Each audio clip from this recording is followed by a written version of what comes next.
Akademiks, check it out. Now, I keep telling y'all, man, the chat niggas, we blessed, bro. Okay? Nobody that goes against the chat niggas shall prosper, and it only takes a matter of time. Now, listen, man, all this motherfucker had to do was not diss the Wu-Tang Clan and Akademiks, and of course not raise drug prices, but Shkreli fucked himself in every which way. Now, if you guys don't know, he was recently locked up because he threatened Hillary Clinton. Okay, First Lady Hillary Clinton, or former First Lady Hillary Clinton. He was already in a whole lot of hot water for securities frauds, okay? Me and him, we had a live stream. It pulled 10,000 people on YouTube, and he basically was super arrogant in saying that he was confident that he wouldn't get sent to jail, and if he did get sent to jail, he would be sent to jail for less than like a year or 2 years, and he said he would be out of jail in a matter of days, if not months. Now, clearly, a judge was not into the fuckery that he was into and didn't give a fuck about his online antics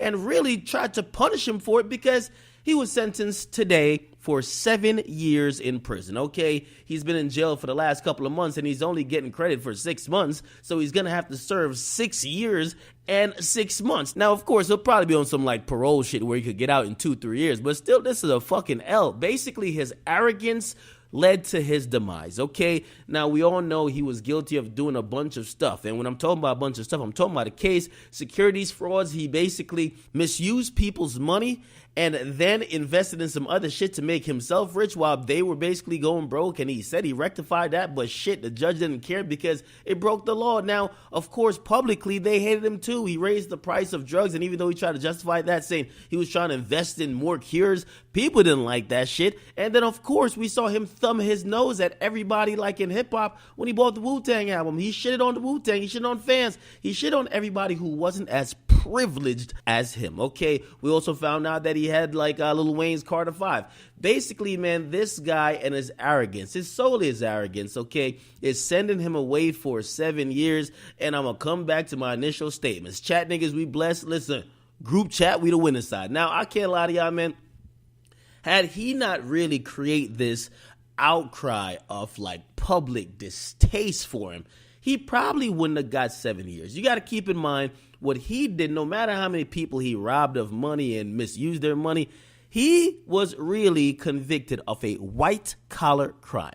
And these white-collar criminals, even though they're stealing and pilfering millions, if not billions, from people, and usually hard-working people, they themselves, when they get convicted, they do months and weeks in the prison system. They don't do decades like we see with hardened criminal if you're selling fucking crack and coke on the corner. You get sent to jail for like a decade, but somebody who steals millions and billions through financial fraud, they only get weeks and months, okay? Now, he got 7 years, which to that community of white-collar criminals is pretty extreme, and all of them are looking at him to say, nigga, you should have got low and laid low when you got caught. But yo, dumbass, you kept putting up the middle finger until the judge says, fuck you, okay? It is what it is. It's very sad. I mean, all jokes aside, I got nothing against Shkreli. I actually was rooting for him because he was kind of going up against the system in some sorts, but he didn't really, like, if you're going up against the system for anybody, you got to gain the support of the people. And it may not be everybody, but you got to gain a huge majority, okay? Otherwise, people can't wait for you to fail, and as soon as you trip, they're going to want to kick you while you down, and that's what's happening here. So I hope he holds his head, but for the next 6 years, or probably at least 3 years, he ain't going to be out of jail, okay? Get a comment box, make sure you guys like them, subscribe. But by the way, the nigga was crying in court today. All that arrogant shit, that like talking like he knows it all, that was out the window. He cried. He said, yo, listen, man, I'm sorry for everything I ever done. Please don't do this, please. Okay, where was that at when you needed to court sympathy during the time that you found out you were guilty, but you were waiting your sentencing? I don't know. Get a comment, make sure you guys like and subscribe. It's your boy Akademiks.